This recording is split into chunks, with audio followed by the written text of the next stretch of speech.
पानी जोगे छौरी हमर मामी के पुतोहिया। पानी जोगे छौरी हमर। आगे तोरे से लागल हो दिलावा बाता बुझा में तू कहिया। तोरे से लागल हो दिलावा बाता बुझा में तू कहिया।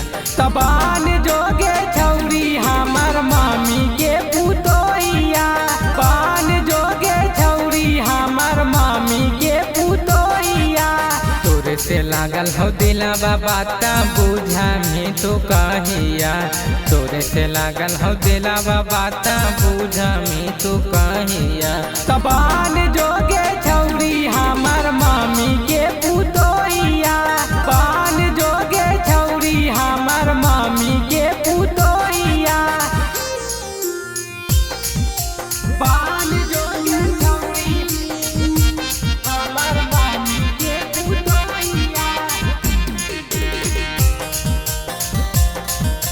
पान जोगे छौरी हमर मामी के पुतोहिया। रानी बना के तोरा रखबोगे घर में। तू ही बसल हाखे सोना हमारा नजर में। रानी बना के तोरा रखबोगे घर में।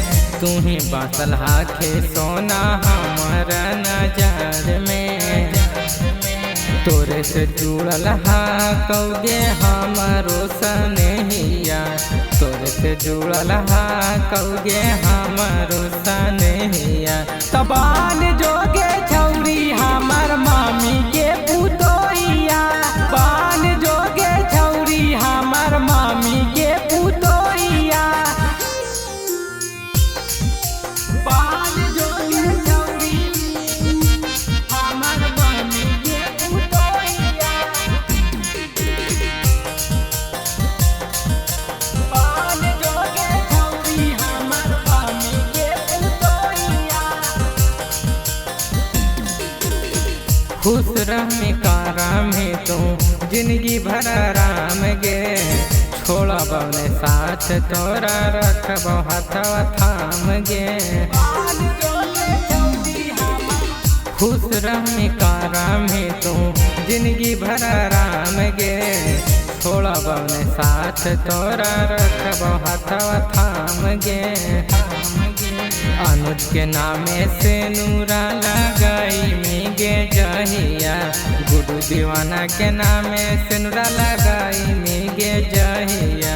तबान जोगे छौरी हमर मामी के पुतोहिया।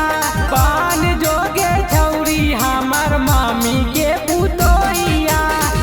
Magahi recording studio Samastipur Sheikhpura.